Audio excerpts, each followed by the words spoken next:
to give a little bit of background on her, she was put on the U.S. District Court in D.C. by Barack Obama.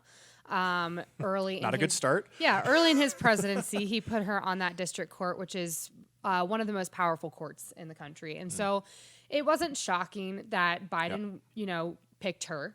Once he narrowed it down to, I will only select a black woman. Exactly. She immediately went to the top of the list, There she handpicked by is. Obama. Yeah. Yeah, so she checked all the boxes.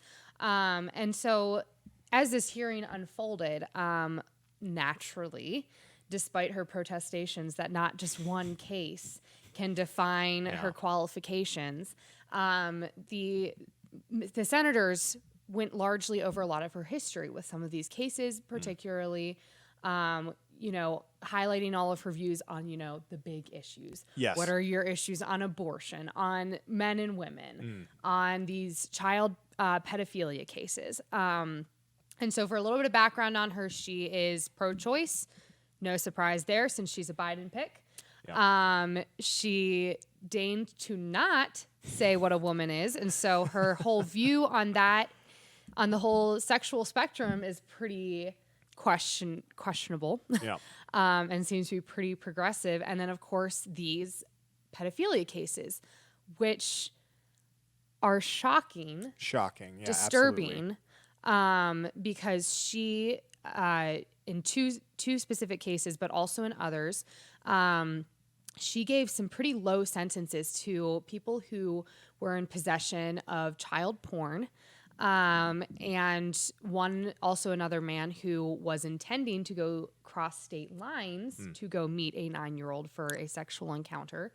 And so those are the two cases that she got really nailed on during the hearings, because she gave extraordinarily low sentences to these people. She went for for close to the absolute minimum sentencing in both cases, and I believe in both cases there were federal recommendations for the sentencing to be way more, like several years more, and she ended up going with, in one case, what was it, 3 months or 6 months?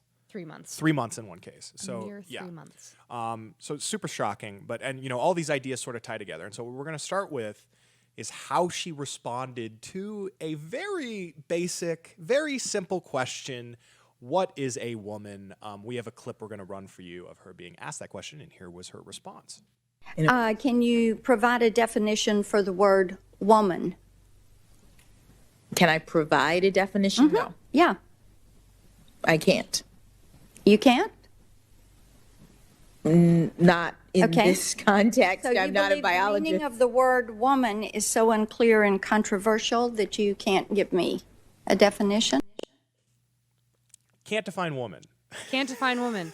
Not in that. The way she says it is kind of shocking, because she's like, well, how could I possibly define that in this context? No one can.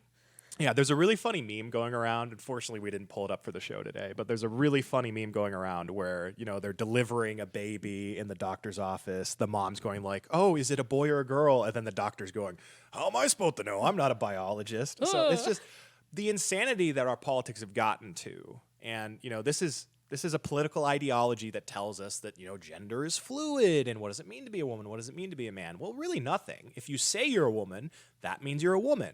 So obviously KBJ, she buys into that narrative, and that means, as this Leah Thomas stuff gets more out of control, as more kind of biological men entering women's sports, as that becomes a bigger issue.